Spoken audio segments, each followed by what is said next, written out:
Toliau laidoje Svajonių sodai želdynų dizainerės Kauno miškų ir aplinkos inžinerijos kolegijos dėstytojos Eglės Sunilaitienės patarimai, kaip šiuolaikiškų technologijų pagalba patiems susikurti savo svajonių kiemo vizualizacijas.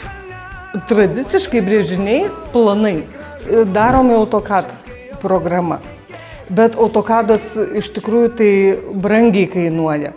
O šitoj kolegijai atradau SketchUp programą ir SketchUp programa turi labai didelės galimybės padaryti tiek planus, tiek vizualizacijas ir paskui tiek sumaketavimą pačių brėžinių.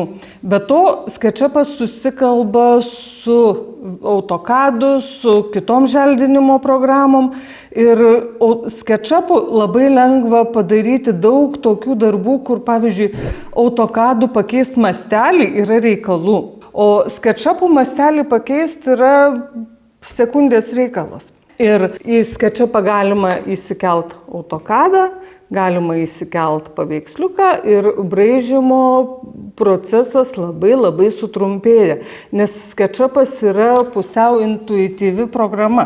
SketchUpui, pavyzdžiui, parodai, kad tau reikia kryptį laikyti, bet kokią kryptį, ir jisai rodo, ir tau nusispalvina vietinė spalva linija ir tu tikrai žinai, kad tu tiksliai braižai. Ar sudėtinga su šia programa kurti pradedantiesiems, klausiu Eglės. Tai yra pakankamai lengvai išmokstama ir elementari programa. Ir nereikia tik tai apsigauti, nes visiems atrodo, kad tai yra paprasta, bet jinai padaro viską, ką ir tos žymiai brangesnės programos. SketchUpas žavi savo kokybės ir kainos santykiu, nes SketchUpo kaina yra pusė projekto kainos. Tai jeigu žmogus žino tiksliai, ko nori ir nori pasibraižyti pagal mastelį pats, tai jam apsimoka įsigyti SketchUpą ir pasižiūrėti, pavyzdžiui, YouTube'ai pamokas. Daugelis taip ateina į šią specialybę. Pabando braižytis patys projektus, jiem labai patinka, nes SketchUpas iš tikrųjų labai smagi programa ir paskui šitoj profesijoje lieka.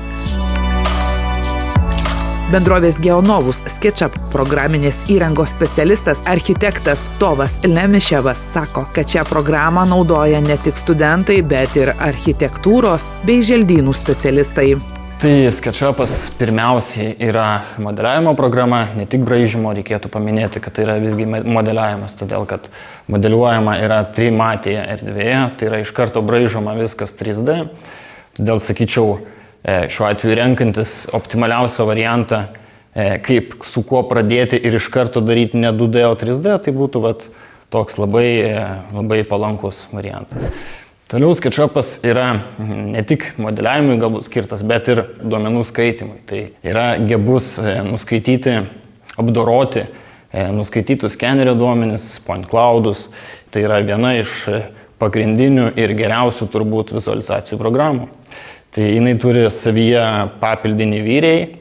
Vyriai yra Keos gaminys, kuris yra puikiai žinomas tiek dizainerių, tiek landscape architektų srityse.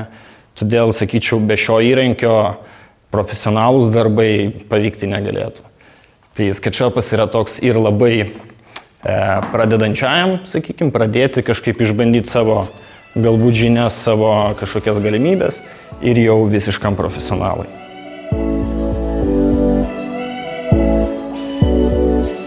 Tai reikėtų dar paminėti vieną tokį svarbiausių atnaujinimų. Trimblas paleido tokį SketchUpo naująją versiją, kuris skirta naujiesiams iPad. Tai yra iPadams, kurie turi savyje integruotą LiDAR funkciją.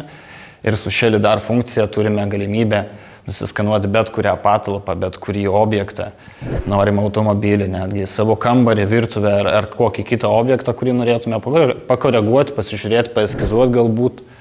Ir visą tai paverčia modeliu. Tai yra, jums nebereikia braižyti, tiesiog nusiskanuojate ir SketchUpas automatiškai, intuityviai visą tai iškelia į 3D.